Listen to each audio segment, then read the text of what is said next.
Amazon के जंगल में हाथियों का एक बड़ा समूह रहता था।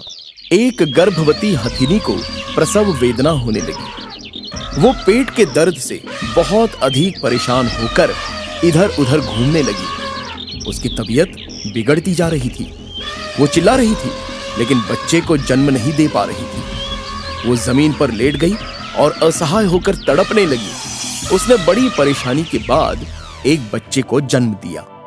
उसके बाद उसकी तबीयत लगातार बिगड़ती चली गई। बेचारे जानवर कितने मजबूर होते हैं। किसी भी हाल में उनका इलाज करने वाला कोई नहीं होता। सब कुछ भगवान के भरोसे चलता है। हथिनी अपने आप को संभालने की कोशिश कर रही थी, लेकिन सफल नहीं हो पा रही थी। उसने दर्द को सहते हुए अपने बच्चे को जी भर कर देखा और उसकी आंखों के आगे अंधेरा छाने लगा। लगातार अश्रुधारा बह रही थी। मेरे बच्चे, मेरे लाल, मैंने तुझे सिर्फ जन्म ही दिया है, पर माँ का फर्ज नहीं निभा पाऊंगी। मैं बहुत ही बदनसीब हूँ। मेरे बच्चे, हो सके तो मुझे क्षमा कर देना। हे भगवान, मेरा बच्चा तो अभी अभी पैदा हुआ है और हम दोनों का साथ हमेशा के लिए छूट रहा है। आप ही इसकी रक्षा करना। मैं अब।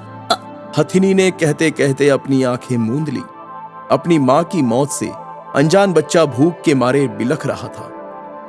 उसने तो अपनी माँ का दूध भी नहीं पिया था। नन्हे बच्चे ने सदा के लिए अपनी माँ को खो दिया। कुछ देर तक सन्नाटा छाया रहा। इसके बाद उसके पास कुछ सियार आ गए। अरे कमाल है, ऊपर वाले ने आज छप्पर फाड़ के दे दिया है। एक बेहोश हथिनी और साथ में उसका बच्चा भी है। अगर हथिनी को होश ना आए तो मजा आ जाए। पूरे जंगल के सियार भी आ जाएं तो भी खाना कम नहीं होगा। बच्चा तो बचना है, लगता है माँ बेहोश हो गई है। अरे ये हथिनी तो मर चुकी है। हमारा काम आसान हो गया है। हाथी का बच्चा उन जानवरों की नीयत से बेखबर माँ को उठाने की कोशिश कर रहा था। एक सियार उन दोनों की तरफ बढ़ ही रहा था कि बीच में एक तगड़ा गोरिल्ला आकर खड़ा हो गया। अरे गोरिल्ला भाई, तुम कहां से यहाँ चले आए? तुम तो शाकाहारी हो, इसलिए हमारी दावत में आने का कोई फायदा नहीं है। गोरिल्ला बोला। अरे ओ सियार के बच्चे, मैं तुम्हारी खबर लेने के लिए आया हूँ। एक नए जन्मे हाथी के बच्चे को देखकर अपने आप को बड़े शूरमा समझ रहे हो। सियारों ने गोरिल्ला की बात को साधारण धमकी ही समझकर बड़ी गलती कर दी। इसके बाद गोरिल्ले ने आव देखा न ताव, सभी सियारों की पिटाई शुरू कर दी। अरे बाप रे, ये तो वज्र प्रहार कर रहा है। एक बार में दो दो घूंसे मार रहा है। अरे मेरी नाक, अरे मेरी नाक को तोड़ डाला रे। दूसरा सियार बोला। अरे मेरी तो आंखें फोड़ दी। ये गोरिल्ला है या कोई राक्षस है जो गोरिल्ला बनकर आया है? गोरिल्ला बोला। अब आगे आओ, दावत खाने आए थे। ये लो, धप धप धप, अब उठकर दिखाओ। सभी सियार वहां से अपनी जान बचाकर ऐसे भागे जैसे उनके पीछे कोई भयानक शेर पड़ गया हो। गोरिल्ला ने देख लिया कि हाथी की जान जा चुकी थी। उस बच्चे की तकलीफ देखकर गोरिल्ला समझ गया कि उसे भूख लगी है और दूध चाहिए। गोरिल्ले की समझ में ये नहीं आ रहा था कि एक इतने छोटे हाथी के बच्चे को क्या खिलाया जाए। गोरिल्ले ने चारों तरफ नजर दौड़ाई। उसे एक बड़ी नील गाय आती हुई दिखाई पड़ी। आओ आओ, इधर आओ, मुझे तुम्हारी सहायता की आवश्यकता है। नील गाय वहां पहुंच गई और हथिनी के बच्चे को ध्यान से देखने लगी। नील गाय बोली। कहो, क्या बात है? देखो बहन, इस हाथी के बच्चे का अभी अभी जन्म हुआ है।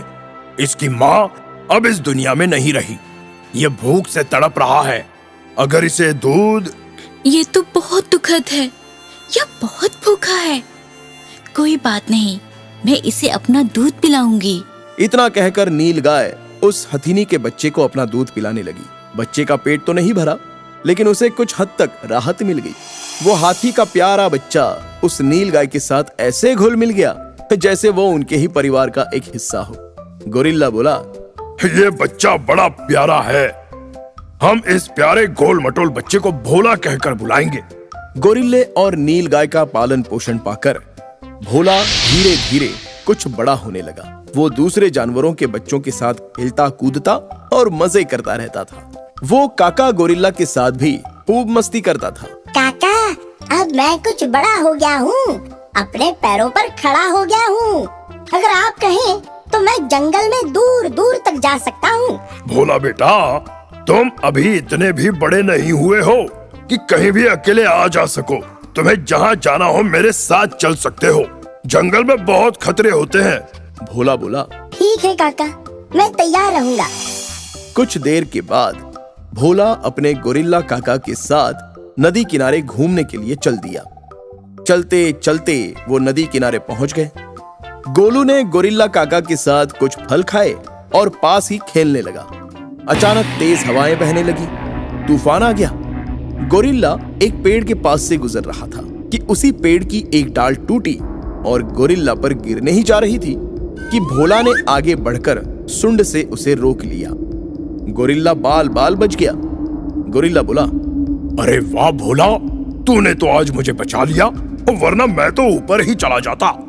काका, मेरे रहते हुए आपके ऊपर कोई संकट आया भी तो उसे मुझसे मुकाबला करना होगा।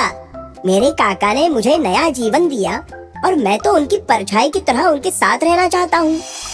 दिन गुजरते गए। अब भोला पूरा मजबूत जवान बन चुका था। गोरिल्ला के बच्चे उसके ऊपर चढ़ते कूदते और खेलते थे। एक दिन गोरिल्ला का एक बच्चा झाड़ी के पास खेल रहा था। उसे अकेला देखकर एक भेड़िया धीरे धीरे उसके पास आ गया। भोला ने उसे देख लिया था। भेड़िया जैसे ही गोरिल्ला के बच्चे के पास पहुंचा, उसके ऊपर धड़ाम से भोला के सूंड का प्रहार हो गया। भेड़िया जमीन पर लुढ़क गया। मर गया रे, मेरे ऊपर कौन गिरा रे? लगता है किसी ने मुसल से मार दिया हो। मेरी कमर टूट गई, किस्मत भी रूठ गई। धड़ाम धड़ाम भेड़िया फिर लुढ़क गया। गोरिल्ला का बच्चा मीका भोला के पास आ गया और चढ़कर ऊपर बैठ गया। भेड़िए ने जब पीछे देखा तो डर के मारे उसका कलेजा कांप उठा। वो किसी तरह संभाला और भाग निकला।